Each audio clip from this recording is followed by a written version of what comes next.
అందరికీ good evening. Ravikumar గారు, మీతో స్టార్ట్ చేస్తా. పునర్విభజన అనేటువంటిది, నియోజకవర్గాల పునర్విభజన మీద చాలా 2 దశాబ్దాలుగా మీరు దాని మీద పనిచేస్తున్నారు. అసలు పునర్విభజన అనేటువంటిది చేయటానికి ప్రాతిపదిక ఏమిటి అని అంటే దానికి శాస్త్రీయబద్ధమైనటువంటి విధానం ఉందా? ఇప్పటిదాకా స్వతంత్రం వచ్చిన తర్వాత జరిగినటువంటి పునర్విభజన ఏ ప్రాతిపదిక మీద జరిగినాయి? ఇప్పుడు ఎందుకు వివాదం అవుతుంది అంటే మీ అబ్జర్వేషన్ కానీ మీ విశ్లేషణ కానీ ఏంటి? పివి గారు, బిగ్ టీవీ ప్రేక్షకులకి, అక్కడ ఉన్న అతిథులందరికీ నమస్కారాలండి. ఈ పునర్విభజన అనేది భారతదేశంలో స్వాతంత్రం వచ్చిన తర్వాత 3 పర్యాయాలు జరిగిందండి. 3 పర్యాయాలు కూడా జనాభా ప్రాతిపదికన జరిగింది.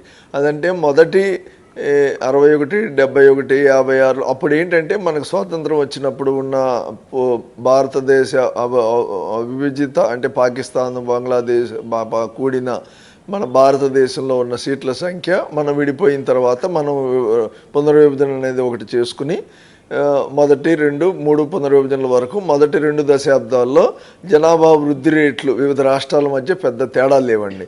అందువల్ల జనాభా నిష్పత్తి ప్రకారం ఎంత జనాభా ఉంటే దాని ప్రకారం ఆయా రాష్ట్రాలకు పార్లమెంటు స్థానాలు కేటాయించారు. చివరి కేటాయింపు 1971 జనాభా ప్రకారం నిర్వహించారండి. నిర్వహించినప్పుడు మన భారతదేశానికి 543 సీట్లు, ఉమ్మడి ఆంధ్రప్రదేశ్కి 42 స్థానాలు, తమిళనాడుకి 39 స్థానాలు, కేరళకి 22, కర్ణాటక 28 రావడం జరిగిందండి. ఉత్తరప్రదేశ్కి 84, ఒక 4 స్థానాలు ఉత్తరాంచల్ విడిపోయింది. అట్లాగే మధ్యప్రదేశ్ తర్వాత రాష్ట్రాల విభజన తర్వాత కొంతమేర సీట్లు సర్దుబాటు జరిగింది, పార్లమెంట్ స్థానాలు. అయితే మనం ఒక్క గొప్ప విషయం గ్రహించాల్సింది ఏంటంటే అండి, 50 సంవత్సరాలకు పూర్వం 1975లోనే ఆనాటి ప్రధాని ఇందిరాగాంధీ దేశంలో మనం కుటుంబ నియంత్రణ, జనాభా నియంత్రణ, మన పేదరికం, మన పబ్లిక్ అప్పట్లో ఈ ప్రైవేటైజేషన్ లేనందువల్ల ఉన్న పరిశ్రమలు, వ్యవసాయ ఉత్పత్తులు సరిపోవట్లేదు దేశానికి, మన జనాభా విపరీతంగా పెరిగితే దేశానికి ఇబ్బంది అని చెప్పి ఆ రోజు గ్రహించిన ఇందిరాగాంధీ గారు జనాభా నియంత్రణ ప్రోత్సహిస్తూనే ఈ జనాభా గణక నియంత్రణ ప్రకారం లేదా జరిగిన జనగణన వచ్చిన తర్వాత 81 కానీ తర్వాత భవిష్యత్తులో 91 కానీ జనగణన జరిగితే ఈ జనాభా నియంత్రిస్తున్న అంటే 4.5, 5.6 వృద్ధి రేటు నుంచి కొన్ని రాష్ట్రాలు తగ్గుముఖం పడుతున్నాయి. అప్పటికే ఇది తగ్గుముఖం చాలా ఎక్కువగా భారీగా కిందకి వెళ్ళిపోయి తక్కువతే కనుక పార్లమెంటు స్థానాలు వాళ్ళు నష్టపోతారు అని చెప్పి ఆ రోజు గ్రహించిన ఆమె ముందు చూపుతో 25 సంవత్సరాల పాటు అంటే 76 నుంచి 2001 వరకు దేశంలో పునర్విభజన లేదు, పార్లమెంటు స్థానాలు మార్పు చేర్పులు లేవని ఒక నిర్ణయం తీసుకున్నారు. అది ఓన్లీ పార్లమెంట్ వరకు, అసెంబ్లీకి లేదండి. అయితే ఆ తర్వాత 2001లో వచ్చిన అంటే వాజ్పేయి గారు కూడా అదే స్ఫూర్తి కదా, ఇందిరాగాంధీ జాతీయవాదము, దేశం, వాళ్ళ ఇంట్రెస్ట్ అవన్నీ ఉండేవి కదా, రాజకీయాలు సెకండరీ. అద్వానీ గారు కానీ నేషన్ ఫస్ట్ అనేవాళ్ళు కదా, ఇలాంటి వాళ్ళందరూ. వాళ్ళు ఏం చేశారంటే ఆలోచించారు. రోజు 2001లో ఇది ప్రమాదకరంగా ఉందని ఆ రోజు జరిగిన అరుణ్ జైట్లీ గారి దగ్గర జరిగిన ఒక వివిధ సంఘాలు అప్పటికే దక్షిణాది నుంచి వెళ్ళినాయి. అనుకోకుండా నేను కూడా అవకాశం లభించి వెళ్ళటం జరిగింది.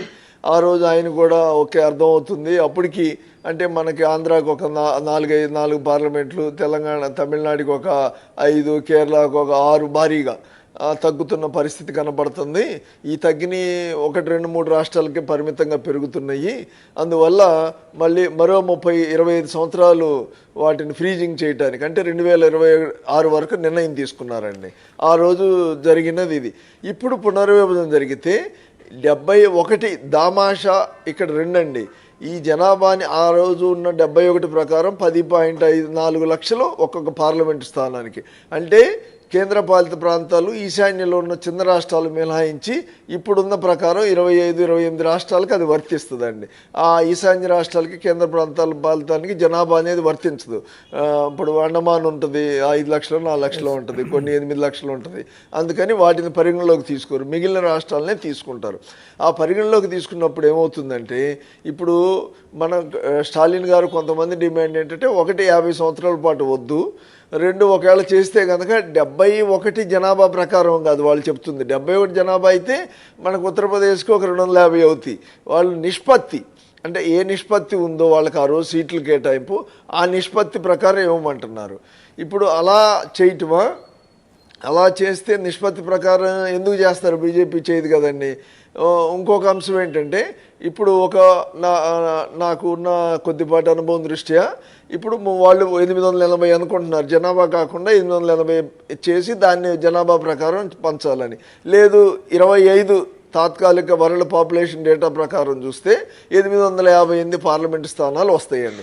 858ని ఈశాన్య రాష్ట్రాలు చిన్న రాష్ట్రాలు తీసేసిన తర్వాత 818 వస్తాయి. ఆ 818 20ని మనం ఎంత ఇప్పుడున్న 543 కాకుండా మిగిలిన సంఖ్య ఏదైతే ఉందో 300 280 దాన్ని ప్రపోర్షనల్ ప్రోరేటా ప్రకారం అందరికీ 33% 40% ఎంత వస్తే అందరికి సమానంగా పంచితే అప్పుడు ఇబ్బంది ఉండదండి. ఇప్పుడు నిన్న అమిత్ షా గారు తమిళనాడులో ఏం చెప్పారంటే దక్షిణాదికి సీట్లు తగ్గవు, అంతవరకు ఇబ్బంది లేదు అని చెప్తున్నారు. ఇప్పుడు కిషన్ రెడ్డి గారు మీరు వినిపించిన వాయిస్ కూడా తెలంగాణకి ఒక్క సీటు కూడా తగ్గదు అంటున్నారు.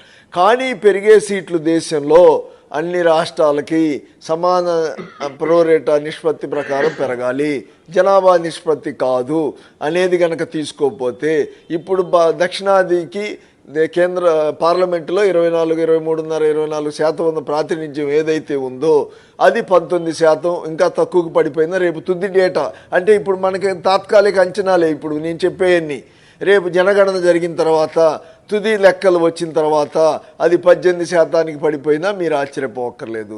మనమే కాకుండా జమ్మూ కాశ్మీరు, హిమాచల్ ఏదైతే జనాభా నియంత్రణ లేకపోతే వాళ్ళు కూడా నష్టపోతారు. హర్యానా గెయిన్ అవుతుందండి. ఎందుకంటే హర్యానా మీకు ఢిల్లీ అనుకుని ఉంటుంది కదా, మీకు ఢిల్లీ జనాభాలో 30-40 లక్షలు హర్యానాలో ఉంటుంది కదా, అంటే ఢిల్లీ బోర్డర్ కాబట్టి హర్యానా పెద్దగా నష్టపోదండి. పంజాబ్ పెద్ద మాదిరిగా నష్టపోద్ది. ఒరిస్సాలో భారీగా పెరుగుదల లేదు. ఈ అంశాలన్నింటి మనం పరిగణలోకి తీసుకుంటే ఉదాహరణకి 143 ఉత్తరప్రదేశ్కి వస్తాయి, అంటే 80 నుంచి 63 పెరుగుతాయి. రాజస్థాన్ 25-50 అవుతాయి. అదే తెలంగాణ వచ్చింది 17 నుంచి 7 అవుతాయి. ఆంధ్ర 25 నుంచి 8 అవుతాయి. తమిళనాడు వచ్చేసేటప్పటికి ప్యాథటిక్ సిచ్యువేషను 39 నుంచి 9 అవుతాయి.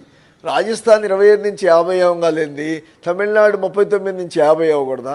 కేరళ 20 నుంచి కేవలం 2 స్థానాలు పెరుగుతాయి, 22 అవుతాయి. ఈ డిస్పారిటీ దేశంలో రాకూడదు, రాజకీయాలకు అతీతంగా చేయాలి. కాబట్టి ఇది వాళ్ళు బీజేపీ వాళ్ళు ఎన్ని చెప్పినా ఒకవేళ లేదు అనుకోండి మనసులో, ఓకే మేము ఫార్ములా ఇవాల్వ్ చేస్తాము, దాని ప్రకారం చెయ్యము, జనాభా ప్రకారము లేకపోతే ప్రోరేటా ప్రకారం చేస్తాము, లేదా దీన్ని ఆల్ పార్టీ పెడతాము అనేది ఒత్తిడి లేనిదే ఏది జరగదండి. ఢిల్లీలో రైతులు అంత ఉద్యమం చేస్తే తప్ప చట్టాలు రద్దవలేదు. ఇది ఆ దిశగా దక్షిణాది కానీ ఇతర రాష్ట్రాలలో ఉన్న పౌరులు అందరూ ఆలోచించాల్సిన అవసరం ఉంది అని నేను భావిస్తున్నాను. రైట్ లక్ష్మయ్య గారు, అంటే ఇక్కడ ఇందాక రవి గారు చెప్పారు తనకున్నటువంటి కొంతపాటి ఎక్స్పీరియన్స్లో ఏ ప్రాతిపదికన ఇప్పటిదాకా దేశంలో జరిగింది, తర్వాత ఇందిరాగాంధీ తీసుకున్న నిర్ణయం కానీ ఆ తర్వాత జరిగిన కానీ